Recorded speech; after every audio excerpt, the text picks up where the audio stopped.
Let's try it out.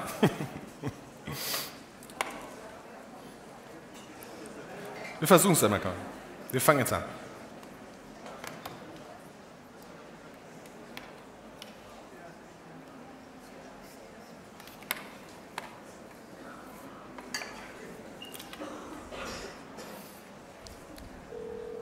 All right. Joel? Hey Joel, there. can you hear me? I can hear you. Can you hear me? Hello? Do you get the audio from this? Hello?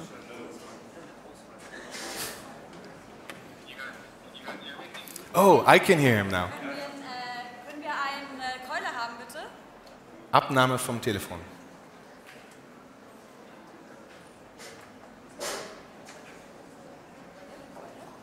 Keule? Hey. We're having technical issues here. But it's very audio right now. Okay, can you do a mic check? Hey. Are you talking to me? Woo! Joel? Yep. That's awesome. Can you hear me? Hey there. I can hear you. Yeah, can you hear me okay? Woo! Much better than I just thought. All right, great, awesome. So we have Joel Lovell on the line. He was from 2010, 2014, the deputy editor-in-chief of the New York Times Magazine. In 2014, he decided to switch to a thing called podcasting and joined This American Life. Worked on Serial, worked on S-Town, then moved over to Pineapple FM, where he worked on a show called Missing Richard Simmons. Has anybody seen that one? Listened to that one? Ooh, all right. Joel, there's a lot of new people here who have to listen to Missing Richard Simmons. All right, so Joel is joining us, and as well, there's Nick. Nick is the founder of Hot Pot Media. Also in 2014, started a newsletter called Hot Pot News, and which is basically considered as the industry newsletter for podcasting. Anybody follow his newsletter? All right, there you go. Nice. And I had German readers. So Joel, there's more people showing hands for Nick's newsletter than for Missing Richard Simmons. Hi, Joel. Can you hear me? Hey there. I'm having a bit of a hard time hearing you guys. I'm sorry. Is there any way to get it to get me closer? I think you guys have to scoop talking? over. Oh, we're gonna work on that. We're going to just cluster over the aisle. Let's move over there then. All right, good. Do you want it? You want me to hold We're the mic? pros.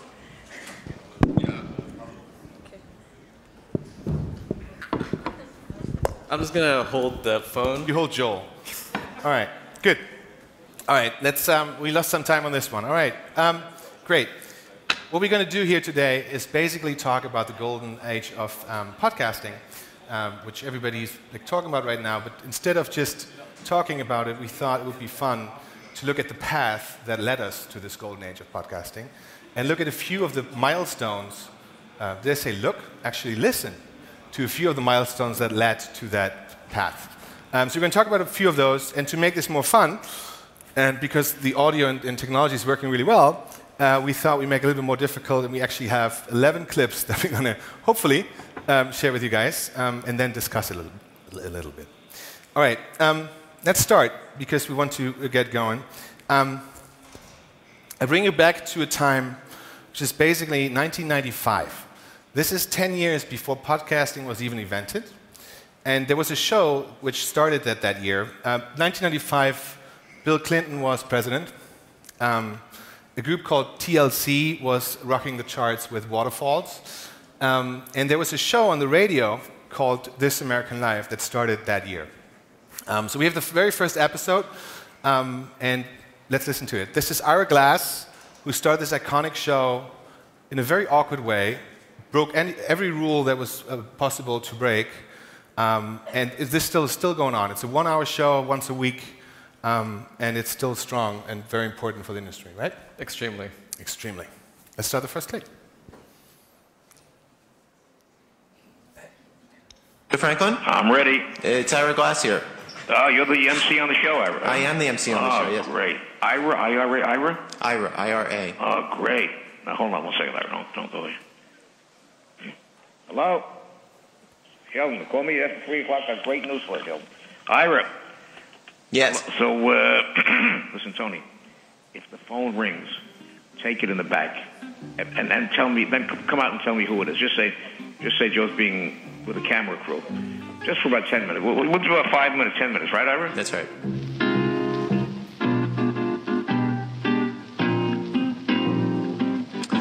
Well, you know, one great thing about starting a new show is utter anonymity. Nobody really knows what to expect from you. This interviewee did not know us from Adam. Okay, well, what? About a minute. We're 1 minute 5 into the new show. Right now, it is stretching in front of us. A perfect future, yet to be fulfilled. An uncharted little world. Little baby coming into the world, no little scars on it or anything. Nobody hearing my words right now is thinking, oh man, remember that show? Back when it used to be good? Oh sure, I never missed that show. Back in the old days, back in the first couple years, before it got so-called popular, back when it was still good. And actually, I think that force, that human desire to say that is so strong. To say that I was there back when that show was good. That force is so strong. It is so basic to who we are as people that I know. Okay, what are we? We are 2 minutes into the program. I know that somewhere out there, 1 or 2 of you are saying, "Oh, sure, I used to listen to that show back in the first 30 seconds, back when it used to be really good. But remember that back when they used to do all that crazy stuff when they had that guy on the phone. Remember back then?" Well, from WBEZ in the glorious city of Chicago, Illinois, the name of this show is Your Radio Playhouse. I'm your MC. I'm your MC, Ira Glass. All right, so this was probably the weirdest first episode of television ever. This American Life became, very weird, right? Radio. Radio. This American Life became probably the cradle for everything that we're going to talk later on. Joel, can you hear us? I can. It's a little tough to hear, but I have the gist. Yeah.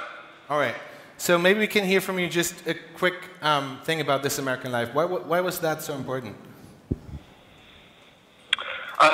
So as you said, the show started back in 1995, and it really was at the time completely revolutionary. It sounded like pretty much nothing on the radio. You hear it there in that clip of Ira. You know, there's the self-consciousness and the self-awareness that he's just owning up to with the audience. There's that. There's no attempt at all to sound like a kind of straight news report, news show. There's like a kind of intimacy and awkwardness that I think is part of the appeal of the show and the charm of it. And I do think like that moment, literally that clip that you played, ends up opening a door that, all these years later, all of these podcasts, come tumbling in that room. I mean, he really is the guy who sort of did it first, and then everybody else, a lot of other people anyway, copied him. So that's 1995, so it's 10 years before podcasting was invented. 2004, 2 smart guys had the idea to connect MP3s with an RSS feed, and that's really when the technology and distribution started. And then there's another clip we're going to listen to from the Apple keynote 2005 when Steve Jobs talked about podcasting. That's important because that changed a lot. We're going to talk about that in a minute. Can we hear this, Steve Jobs? Now, we recently announced something new for iTunes and iPod, and it's called podcasting. As you know, the podcasting phenomenon is exploding right now. And podcasting, of course, is a concatenation of iPod and broadcasting. And what is podcasting? It's been described a lot of different ways. One way has been TiVo for radio. You can download radio shows and listen to them on your computer or put them on your iPod anytime you want. So it's just like television programs on TiVo. And that's true. Another way it's been described is Wayne's World for radio. which means that anyone without much capital investment can make a podcast, put it on a server, and get a worldwide audience for their radio show. And that's true, too. We see it as the hottest thing going in radio, hotter than anything else in radio. And as you know, what podcasting is that you can not only download radio shows and listen to them, you can subscribe to them. So that every time there's a new episode, it automatically gets downloaded to your computer. You can listen to it there, or it automatically gets synced to your iPod the next time you dock your iPod. So it's very, very exciting. Very, very exciting. There's 2004, that's 15 years ago. 2005, 14 years ago, when basically technology hasn't changed since then, right? For the most part, yeah. So why is this moment so important? So the analog here is that the creation of podcasting is essentially an attempt to do to audio and radio what blogging did to text, the text medium. So all the philosophical and political implications of that apply here. You do not need to go through a middleman or a publisher or a radio station to get your work out, and you don't need to go to a formal training school to experiment with new ways of doing radio and telling stories. Podcasting is significant for the possibility that it might be the future of blogging. It's also significant that it could be a real challenge to classic radio infrastructure. When Steve Jobs and Apple decided to insert podcasting as sort of an asset to the iTunes infrastructure, it's the first time that that podcasting was made accessible and easy to reach for many people on the planet.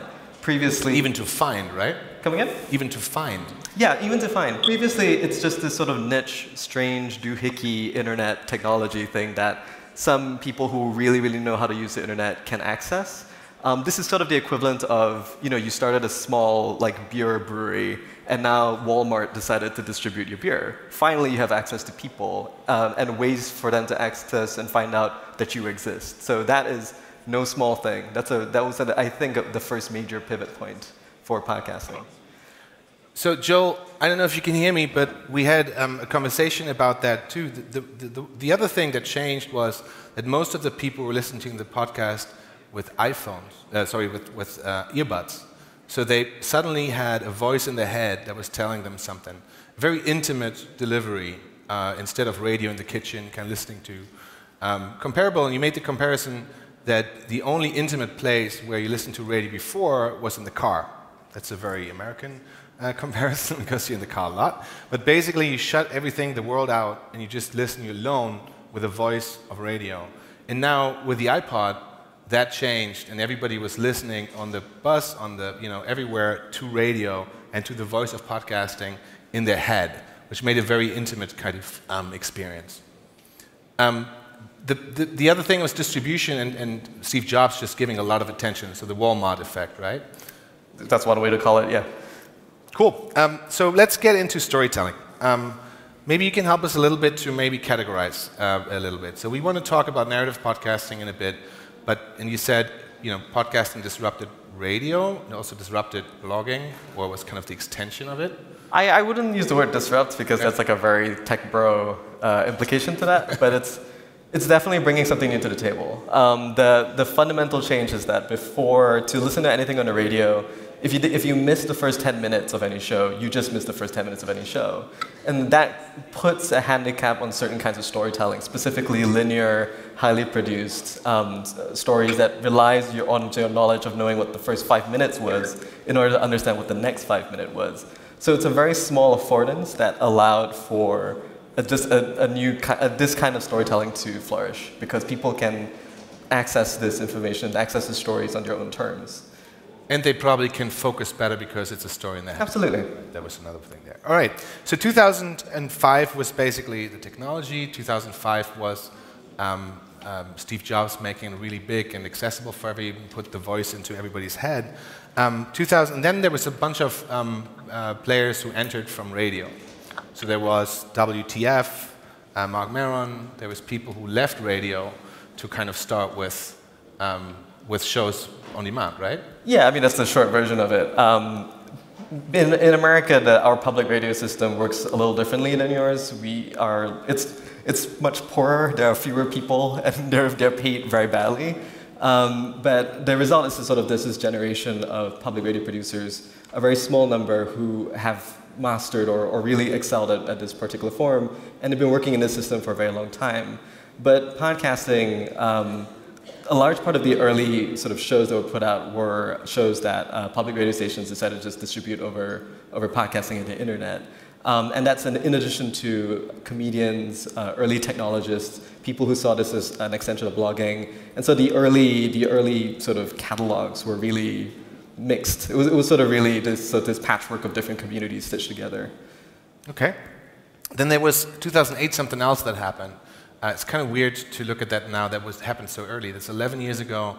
Amazon bought Audible. Oh, I thought you were going to talk about a financial crisis. Financial crisis. Yes, and there was a financial crisis. Good, yes, that's really important. Right. Amazon Audible? Yep. Was that a big change? It's of significant impact, first of all, because the audiobook industry was completely taken off the table in terms of a monopoly. But it was also it's the beginning of this expansion of what we think about when we think about the concept of on-demand audio. Podcasting is a form of on-demand audio. It's essentially the same mechanism, except Amazon was able to corner and monopolize that market in which the supply side was just book publishers. And so that introduced, in theory, this major player that could bring a lot of money and resources into this form of internet audio distribution that we haven't quite seen before.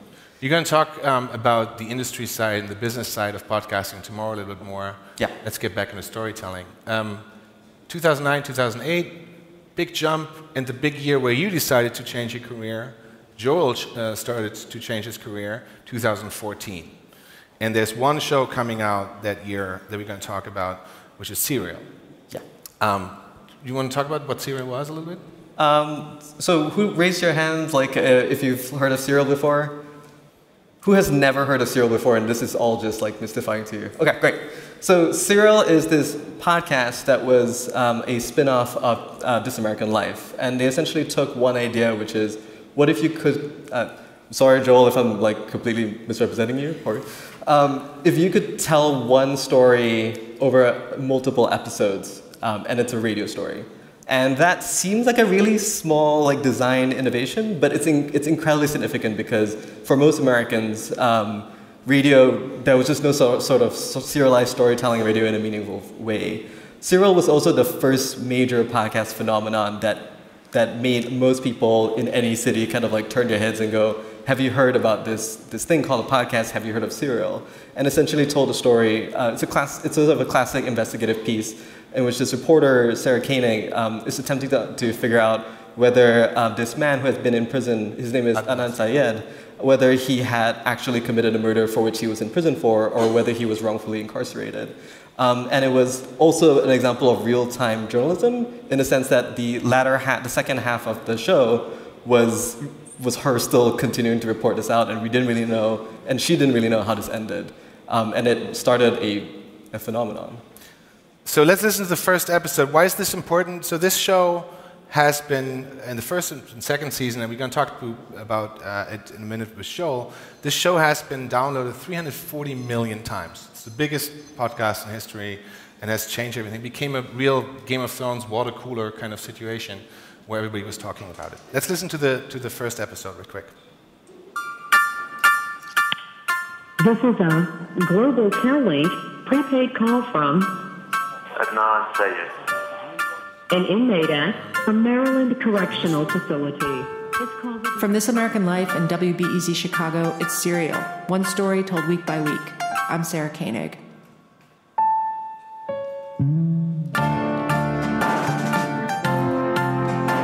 For the last year, I've spent every working day trying to figure out where a high school kid was for an hour after school one day in 1999. Or if you want to get technical about it, and apparently I do, where a high school kid was for 21 minutes after school one day in 1999.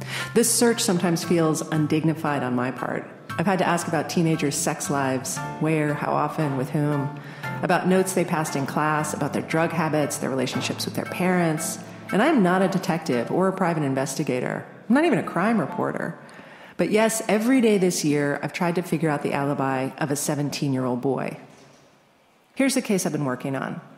Almost 15 years ago, on January 13th, 1999, a girl named Hae Min Lee disappeared. She was a senior at Woodlawn High School in Baltimore County in Maryland. She was Korean, she was smart and beautiful and cheerful and a great athlete. She played field hockey and lacrosse. And she was responsible. Right after school, she was supposed to pick up her little cousin from kindergarten and drop her home, but she didn't show. That's when Haley's family knew something was up, when the cousin's school called.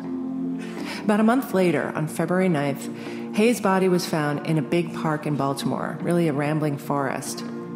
A maintenance guy who said he'd stopped to take a leak on his way to work discovered her there. He'd noticed a bit of her black hair poking out of a shallow grave. The cause of death was manual strangulation, meaning someone did it with their hands. A couple weeks after that, so 6 weeks after she first went missing, Hae's ex-boyfriend, a guy named Adnan Syed, was arrested for her murder. He's been in prison ever since. So, this was a phenomenon, but it also changed the way how the story was told. Joel, you still with us? Yeah, I'm still with you. Again, you're a little fuzzy, but but if you give me a cue, I can talk a little bit. So the cue is Serial, and the question how the tone and the storytelling changed completely that year.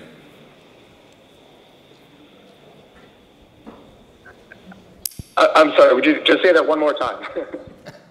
All right, this is working great. We just listened to the first episode of Serial, and want to talk about how the storytelling, the tone, changed completely with that show. Yeah, for sure. I mean, one of the things, and I might be repeating some stuff Nick said, I don't know, but one of the things with that show was that one of the things that made it so compelling was the actual sort of transparency of the reporter's thinking, right? So you probably heard Sarah there expressing some doubts about what she was doing, admitting to the listeners that she wasn't sure necessarily that her instincts were right. And that, I think, as much as the actual case itself, I think that was that feeling that we were riding along with Sarah as she was trying to figure something out right before our eyes or in our ears. To me, that's the thing that made that show blow up more than the actual investigation. It was just this feeling of being with this person as she wrung her hands and kind of pulled her hair and chased down every lead, and you saw that process or heard that process taking place, felt like real time. And in fact, in putting that show together, we were editing episodes, through the week that would then come out. I guess they came out on a Thursday morning, if I remember right. And we would finish those episodes on a Wednesday afternoon, and they would go out on Thursday morning.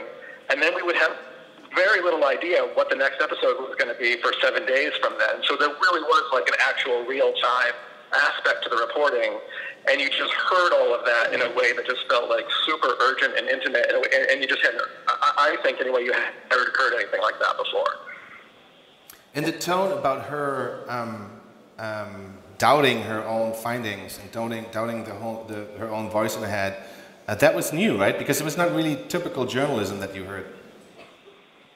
Totally. I mean, if you read print journalism, all of that stuff gets washed out in the process before the piece ever goes to print, and so there's a kind of there's a real authority to to the conclusions that are being drawn and the way that a narrative is being and you don't see any of the mess behind it. You don't see the reporter's doubts. You don't see the reporter thinking oh wow, can I trust this source or can I not?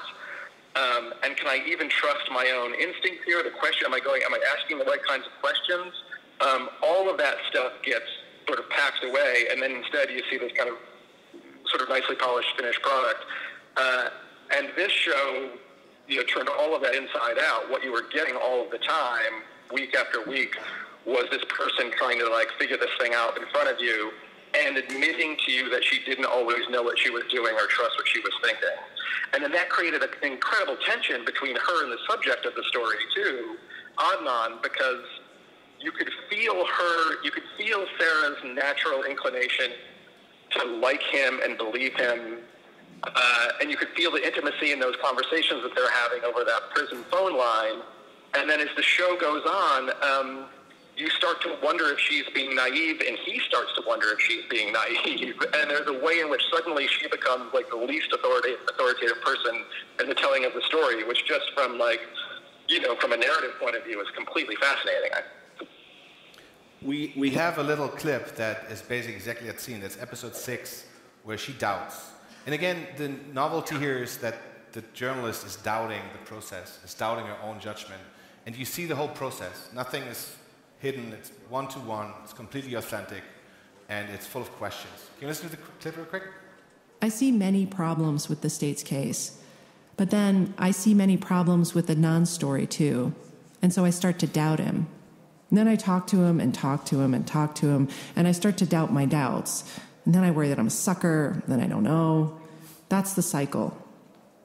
Once, about 6 months after we'd begun our phone calls, Adnan asked me a little nervously, "What's your interest in this case, really? Why are you doing this?" And so I explained all the interesting stuff I'd read and the people I'd talked to, blah, blah, blah. But I also told him that really what hooked me most is him. Just trying to figure out who is this person who says he didn't kill this girl, but is serving a life sentence for killing this girl. My interest in it, honestly, has been you. Like, you're a really nice guy. Like, I like talking to you, So then it's kind of like this question of, well, what does that mean,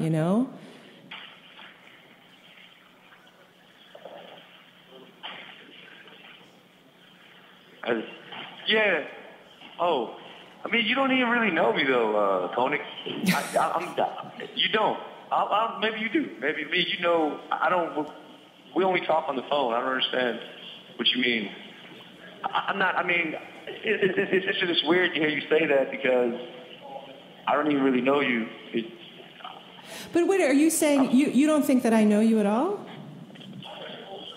I mean, for you to say that I'm a great person, I mean, like a nice person, you know what I'm saying? I don't know, like, I've only talked to you on the phone a few times. I guess you investigated me back then. We had this conversation in July. By then, we'd logged at least 30 hours on the phone. I've talked to Adnan way more than I've talked to a lot of people I think I know, people I consider friends. So I was confused by this. This is the closest thing to hostile Adnan has ever gotten with me. The next day, I came back to him about it.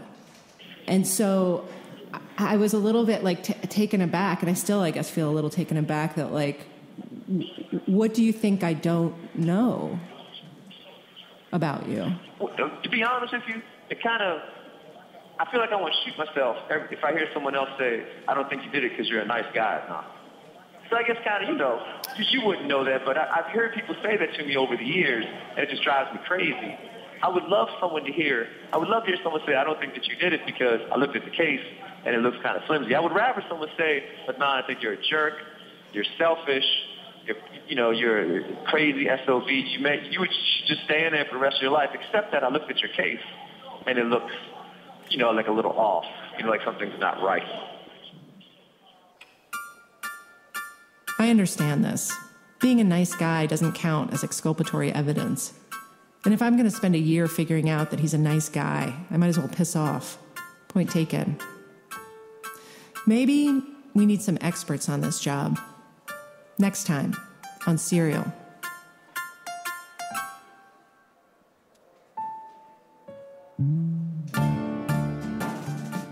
The thing about that clip is just like, I mean, a lot of the podcasts that really popped the past couple of years really sort of brought this process-driven kind of narrative to it. But at the same time, like, you kind of forget that this isn't 100% authentic because they still edit it in your head. But you do feel like this process kind of brings you closer to a certain truth.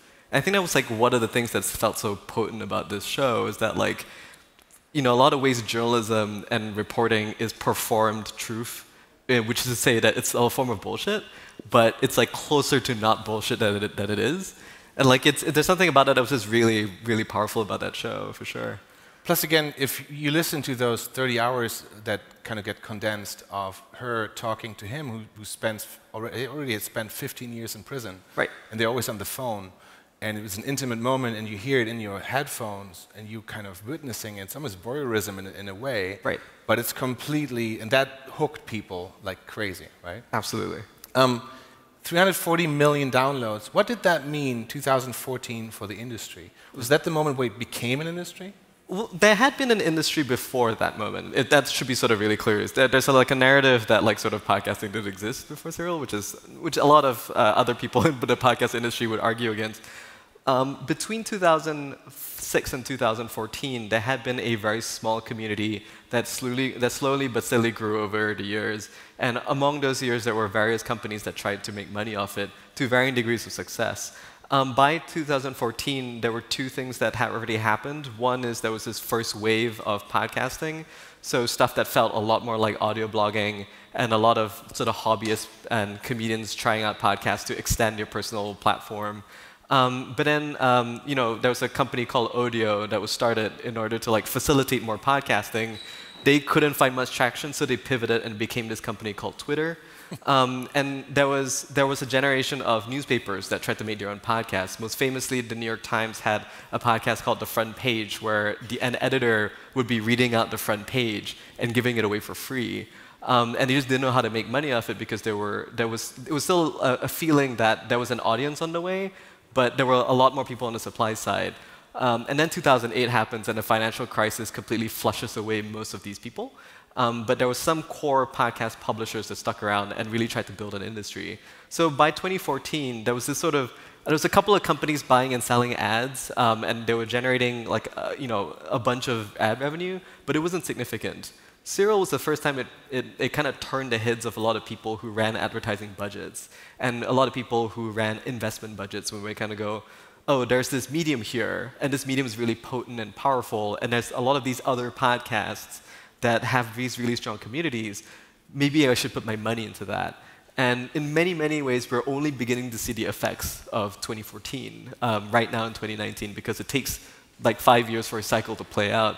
But if anything, the industry just got a shot of adrenaline because of Serial in 2014.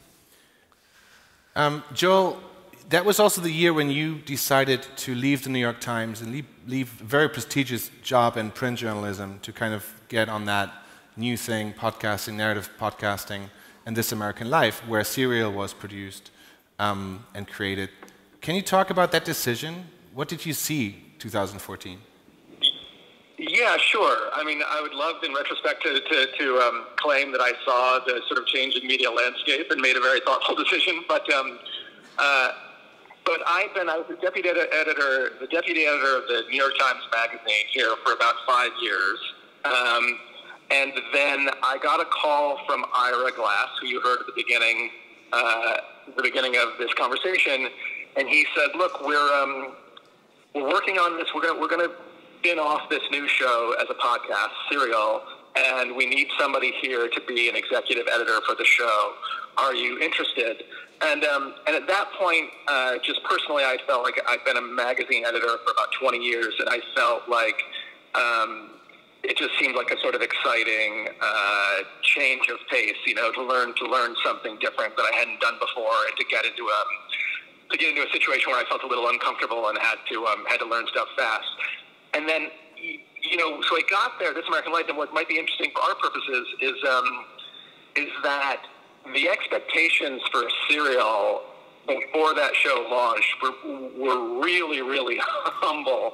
Like, we would have these conversations and think, like, I don't know, do you think if we talk about it on This American Life and try to drive listeners to the podcast, maybe we'll get 20,000 people to listen to it? Like, that was sort of the ceiling of our expectations. Like, maybe 10 or 12, or if we were really lucky, 20,000 people would listen to that show.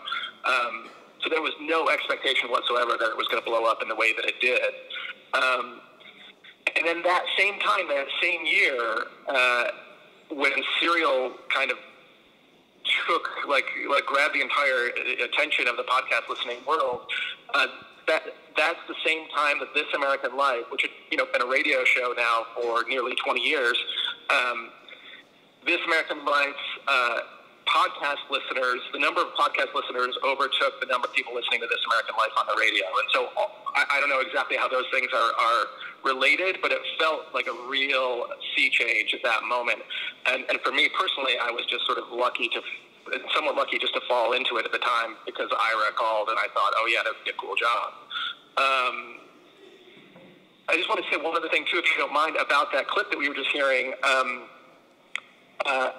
Again, we were sort of creating these episodes from week to week, and early on, this sounds embarrassingly naive to say now, but early on, I think that there was an expectation that if Sarah just reported this diligently enough, we were going to actually answer this question. We were going to figure out definitively whether or not Audit had committed this murder, and we really just thought we're going to roll up our sleeves and we're going to report the hell out of it, and by the end of this, we're going to have an answer.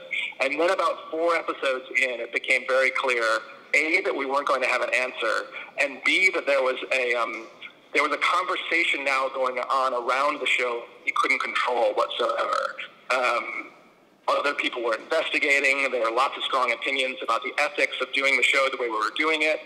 And so all of that then started to affect the way that we were actually making episodes. Like you couldn't just turn that noise off, So that clip that you just heard was the product of a conversation 2 days before that episode went out, I think, where Sarah was sitting in a room and she was just like, I don't know what the fuck I think. Like, we've been doing this for a year now, trying to figure this out. I have no idea what the truth is. And I can't believe that we're 6 episodes in, and I don't know what to say. And so there was a conversation really about how to say that. Like, just to admit, I've done all of this stuff. I've poured my life into this for the last several months, and I'm more confused now than I've ever been. That was sort of a valid place to land.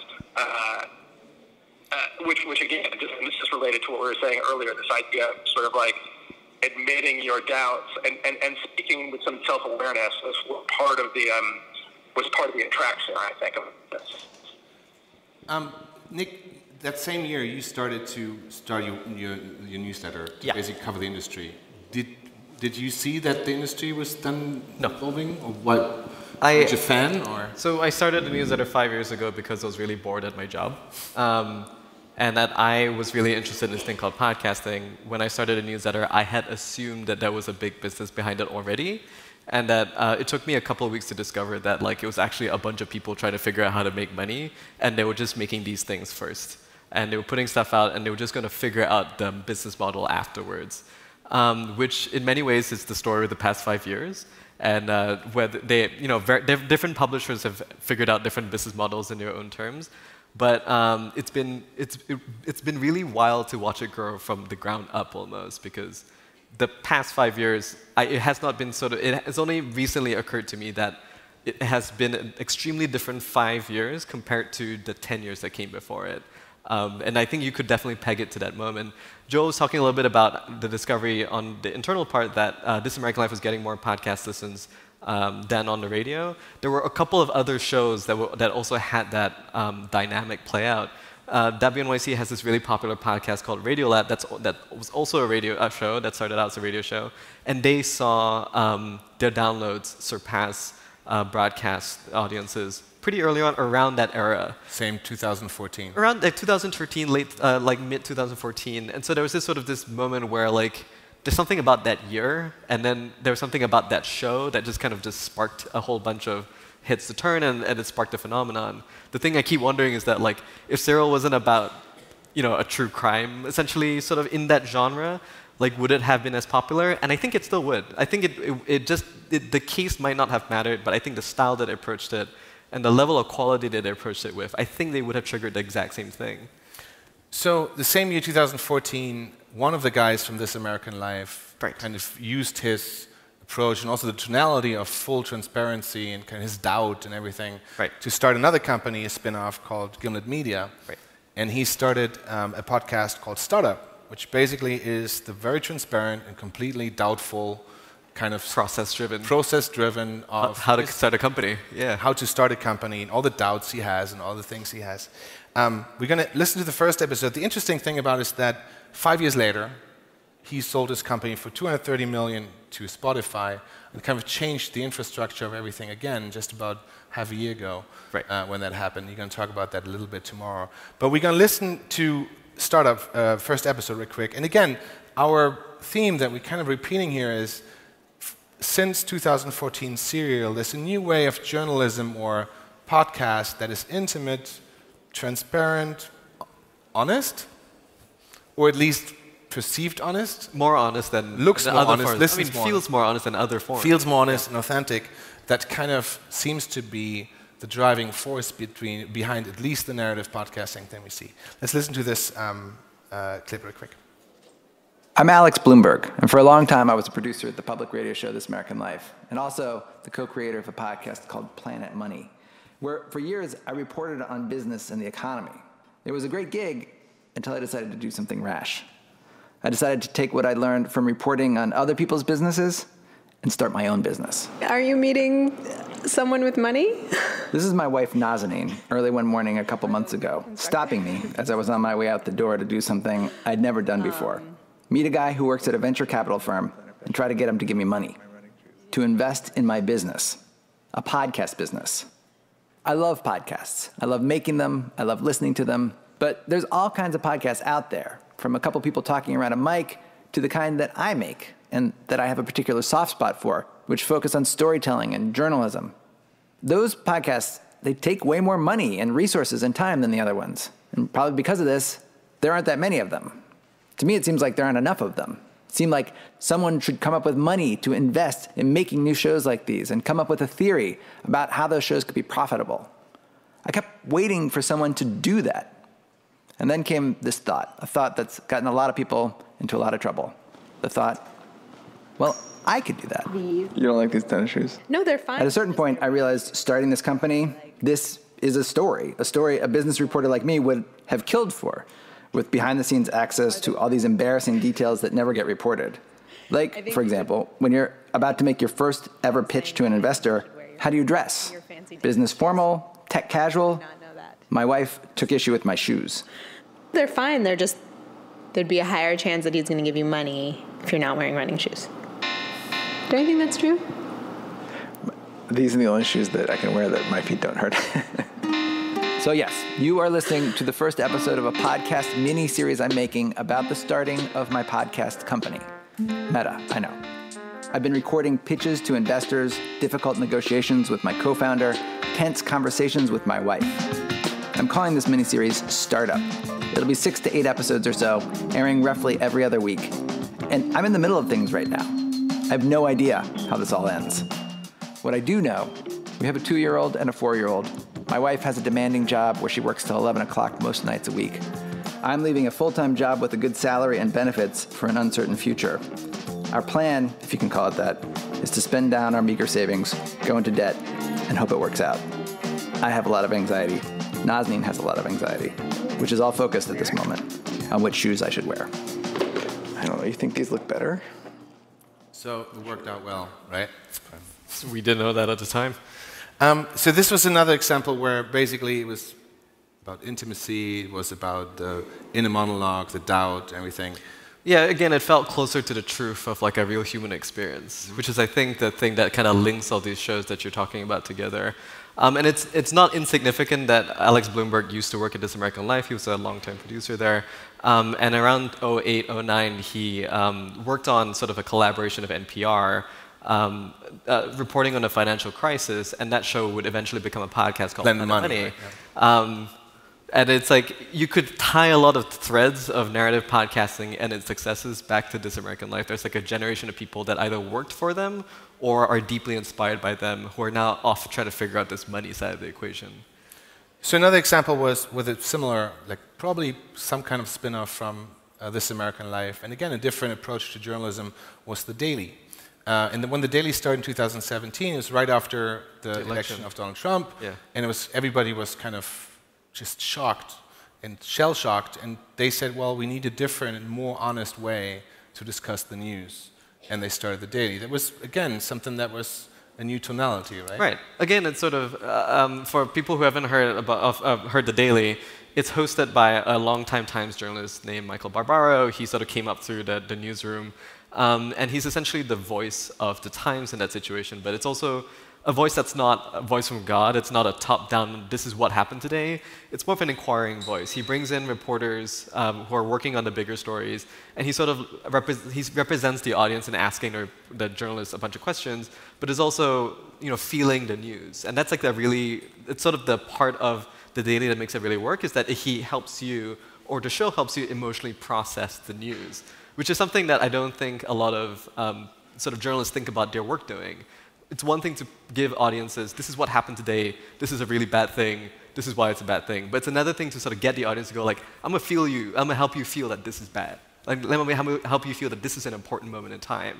And then I think it kind of separates out and kind of positions the Daily in a very unique space in sort of journalistic storytelling. And it feels almost that the Ira Glass school of telling the story the other way around, starting with the news today, but you actually don't start with it, but you go back with, if we want to understand today, we have to go back, 10 years. Right. Every moment in time is a result from every moment in the past, and it's sort of like also a thing that you can see threaded through This American Life serial and Totally. startup, for sure. It just feels that a new storytelling has kind of, that's why I said disrupted. The news there is a super successful format, the Daily, the storytelling of serial, the storytelling of of startup, all of that has been this intimate, new form of storytelling that created this massive kind of success in those different things, right? Yeah, it's always in opposition to the thing that came before, and the thing that came before is, let me tell you in a very robotic voice what's real and what's not real. And I think the events of the past 5 years in our culture, past 6 years maybe, is this sort of interrogation of like society isn't as what you thought it was. Nothing is real anymore in a lot of ways. And so I think the storytelling form kind of is meeting a moment that really needs it, which is there are dependable people that can help you process a really interesting, important news or story. And that, I think, is a thing that a lot of people are responding to. But is it almost like emo? An emo way of kind of looking at stories and news and everything? Sure. Nothing's bad about emo. All right. All right. There's other examples, and we can't go through all of them. But there's definitely S-Town. There's Missing Richard Simmons. But all seem to be very creatively driven. Sets the question. We're going to talk about the business side a little bit more. But it seems almost since 2014, like until 2014, there was not a major spotlight from or like interest from business or from investors or VCs into this whole content industry. It's kind of weird because it's been around for a long time, and there was money in it. But then, since 2014, there's another kind of push of creatives pushing the format with tremendous global success. Right. I would almost say this medium has been created by creators and by creatives, and now is the moment where suddenly money comes in. Is that correct? Yeah, again, the parallels to blogging are very sort of clear. The entire thesis of this ecosystem is what happens if you remove the gatekeepers? What kind of stories can you tell? What kind of communities can you build? What kinds of people can have access to these stories and make these stories? And so, we started blogging a little bit of that, and then like money came in and it completely, changed things in a whole different way. Like that's a whole different panel. The story, I think, between 2014 and 2019, and I think the story there ends with Gimlet being acquired by Spotify, is can you have it both ways? Can you have an ecosystem that's still pretty open, and can you have it be bolstered by a lot of money? And I think after the Gimlet acquisition, the conversation at least I've been hearing from people has turned, which is how does big money change podcasting? Which I think is a fundamentally more pessimistic interpretation, but I still think that there is a pathway for the two things to sort of come together and not entirely conflict. But it's an open question. The other question that we asked ourselves is like, what had to happen for this to be successful, and what has to happen in a market like Germany that seems to be behind definitely in terms of narrative podcasting. So there has to be an Ira Glass. The other way to say that is that there has to be people who are incredibly creative who see this as a medium worth experimenting with. Any artistic form is only as strong as the people making the art. Doesn't really matter about the money. Doesn't really matter about the audiences, really, at the end of the day. If there are radio makers and audio producers in any given country, in any community, who are interested in making stuff, they will make stuff, and if it hits the right people, it will explode, and then maybe you can build an industry around it. But there has to be sort of the carrot and the stick aspect to that. Could we even go that far of saying, now the middleman is gone, distribution is accessible for every creative, for a long time already with the RSS feed, but basically you can produce, you can create content, and the only thing that is missing for big success in that market is basically a creative format like Serial or something that breaks through and kind of grasps the attention of a big amount of people to kind of get that rolling. Maybe. Okay. I have no idea. Which is a pretty good, if creation and creatives are the ones who can drive this, then this basically that could be done. Because distribution is open, right? For now. For now. All right. Right. Everything ends. Everybody dies. Okay, good. That's a great segue for tomorrow, where we're going to talk about the business and the industry and how maybe with big money coming in, how that's going to change the creation or the creative power, etc. Thank you very much, guys. Sorry for the technical issues, but hopefully we had something interesting for you guys. Thank you. Thank you very much.